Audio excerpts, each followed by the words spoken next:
रसोई में अक्सर पकड़ उसे कहा जाता है जो भगोने को पकड़ कर रखती है और जिससे हमें उस गर्म भगोने को भी उठाने में आसानी रहती है।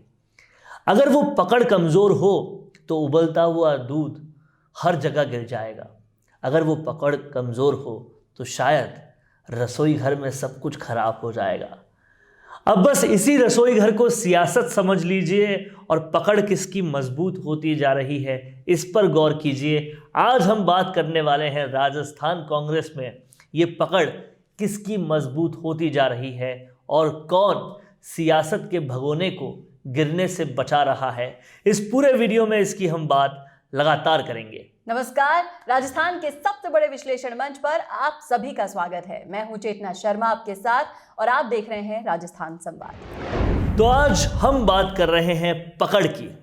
ये जो पकड़ है वो किसकी मजबूत होती जा रही है राजस्थान की राजनीति में, इसमें कोई संदेह नहीं है, बिल्कुल भी इसमें किसी किस्म का कोई भी डाउट नहीं है कि सचिन पायलट आज भी राजस्थान के सबसे लोकप्रिय, जनप्रिय और सबसे ज़्यादा पसंद किए जाने वाले नेता हैं।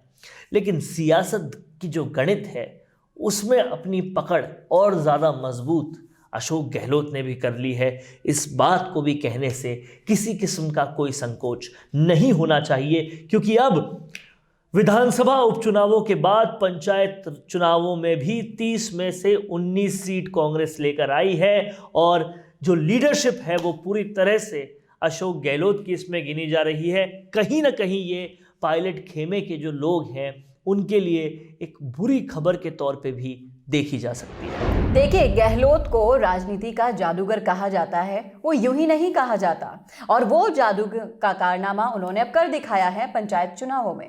कहाँ सचिन पायलट को देखा जाए तो चुनाव में कांग्रेस लाने का जो क्रेडिट दिया जाता था वो अब पायलट की बजाय गहलोत ने लेना शुरू कर दिया है और पंचायत चुनाव में उसका असर दिखने लगा है। पंचायती चुनाव में देखा जाए तो एक तरह से कहते हैं एक छोटे लेवल पर अगर आपको बड़े चुनावों से पहले पता चल जाता है कि हकीकत क्या है, आपकी ज़मीनी हकीकत क्या है पार्टी की, तो वो अब साफ है कि कांग्रेस ज़मीनी स्तर पर बहुत तेज़ी से आगे बढ़ रही है, क्योंकि आगामी विधानसभा चुनाव आने वाले हैं और अब जो जमीन स्तर पर तैयारियां चल रही हैं वो बड़े जोर शोर से चल रही है और उनका इम्पैक्ट अब दिख रहा है पंचायत चुनाव। सियासत की गणित या फिर यूं कहें इस सियासत की जो रणनीति होती है उसको इस रणभेरी में कौन ज़्यादा बेहतर तरीके से खेल पा रहा है, इसकी चर्चा, इसकी बात है। ज़रा पिछले दिनों के पन्ने उलट कर देखिए और सोचिए। धरियावाद और वल्लभ नगर के जब चुनाव हो रहे थे तब ये कहा जा रहा था कि चूंकि सचिन पायलट साथ में हैं, उन्होंने कैंपेन की, इसकी वजह से कहीं ना कहीं ये चुनाव जीते गए और तब तक ये चर्चाएं बहुत जोरों पर थी। इसके बाद क्या हुआ? इसके बाद हुआ कैबिनेट विस्तार, जिसका बहुत समय से इंतजार था।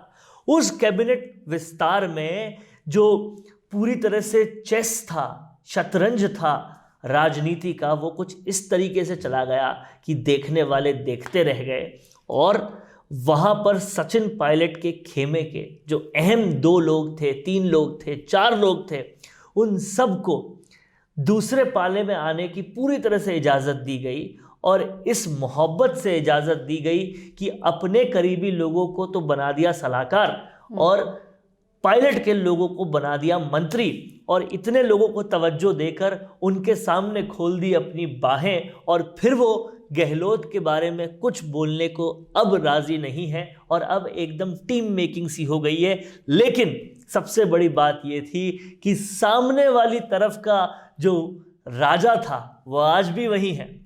सचिन पायलट को अब भी कुछ नहीं मिला और इसे ही सियासी गणित कहते हैं। उसके बाद एक कदम और आगे बढ़ाते हुए और शतरंज में अपनी चेक एंड मेट वाली चाल चलते हुए अशोक गहलोत ने करवाई वो रैली जिसके लिए दिल्ली में भी मना कर दिया गया था और वो रैली ऐतिहासिक करने के लिए भले ही सरकारी मशीनरी लगा दी हो, लेकिन ऐतिहासिक करके अशोक गहलोत आलाकमान के सामने और नंबर बना गए, भले ही उस रैली में आकर जो सचिन पायलट के नारे सुने हो उसमें आलाकमान की और क्लियरेंस आ गई हो कि हाँ सचिन पायलट ज़्यादा पॉपुलर है, पॉपुलैरिटी पे कोई सवाल नहीं है। लेकिन फिर उसके बाद अब जब पंचायत चुनाव आते हैं तो अब सब एक साथ भी दिख रहे हैं, पंचायत चुनाव भी जीता जा रहा है और अब जो गुणगान हो रही है वो अशोक गहलोत की हो रही है। अब आप ये समझिए कि जो धरियावाद वल्लभनगर के चुनाव थे तब से लेकर जो पंचायत राज चुनाव थे तब से लेकर तब तक कैसे शतरंज खेला गया और कैसे पूरी तरह से अशोक गहलोत ने सब कुछ अपने पक्ष में कर लिया। यही राजनीति की गणित होती है। यहाँ पर एक लाइन जरूर कहना चाहूंगी मैं कि यहाँ पर तजुर्बा पॉपुलैरिटी पर भारी पड़ गया है और वो सब दिख रहा है। जाहिर तौर पर तजुर्बा, समीकरण, सियासीकरण, गणित और रणनीति, इन सब का मिश्रण करके जो रेसिपी बनाई गई है वो रेसिपी पूरी तरीके से नजर आ रही है। और कहीं ना कहीं अब आप देखेंगे कि हर कहीं बाहर से बेहद एकता नजर आ रही है, अंदर भले ही कुछ भी हो।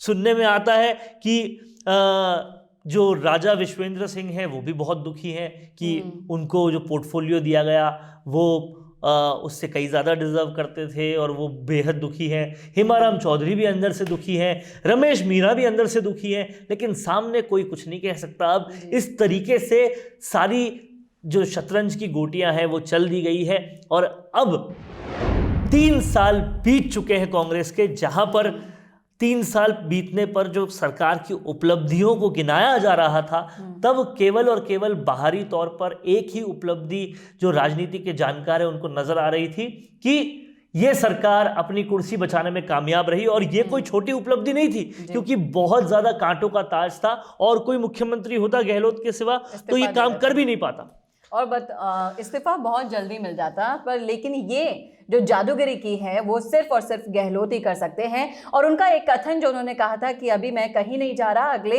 50 साल तक मैं राजनीति करूंगा, वो यहाँ साबित होता दिख रहा है। क्योंकि राजनीति का खेल खेलना बच्चों का खेल नहीं है, ये उन्होंने जाहिर कर दिया है। तो कैसी लगी आपको ये विश्लेषण, हमें कमेंट करके बताएं। और आप आने वाले वक्त में किस सब्जेक्ट पे वीडियोस देखना चाहते हैं, हमारा विश्लेषण देखना चाहते हैं, वो भी कमेंट करके बताएं।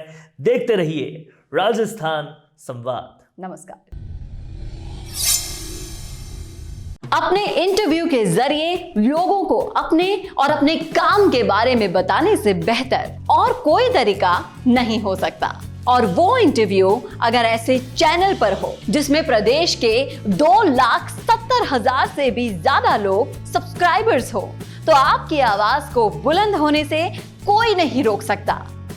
इसी के साथ उसी इंटरव्यू को हम लाखों की रीच और 3 लाख से भी ज्यादा फॉलोअर्स वाले राजस्थान संवाद के फेसबुक पेज पर भी प्रसारित करेंगे। इसके अलावा फेसबुक के कई ग्रुप्स के जरिए वो इंटरव्यू लगभग 50 लाख लोगों तक जाएगा। प्रोफेशनल न्यूज रूम और प्रोफेशनल एंकर के साथ state of the art studio में लिया जाएगा आपका इंटरव्यू। और जैसा कि आप सभी जानते हैं कि सैटेलाइट चैनल्स को टीवी पर देखना अब लोगों ने लगभग बंद कर दिया है और उन्हें भी यूट्यूब या फेसबुक पर ही देखा जा रहा है। तो इससे बेहतर क्यों ना आपका प्रचार एक डिजिटल चैनल पर ही हो, जहां पर आप ज्यादा से ज्यादा लोगों तक भी पहुंच पाए और जो सिर्फ आपके बारे में बात करे, किसी और मुद्दे के बारे में नहीं। तो राजनीतिक रूप से आपको छाना हो या फिर अपने बिजनेस को बढ़ाना हो, करवाइए अपना इंटरव्यू और पहुंचाइए अपना नाम लाखों करोड़ों लोगों तक।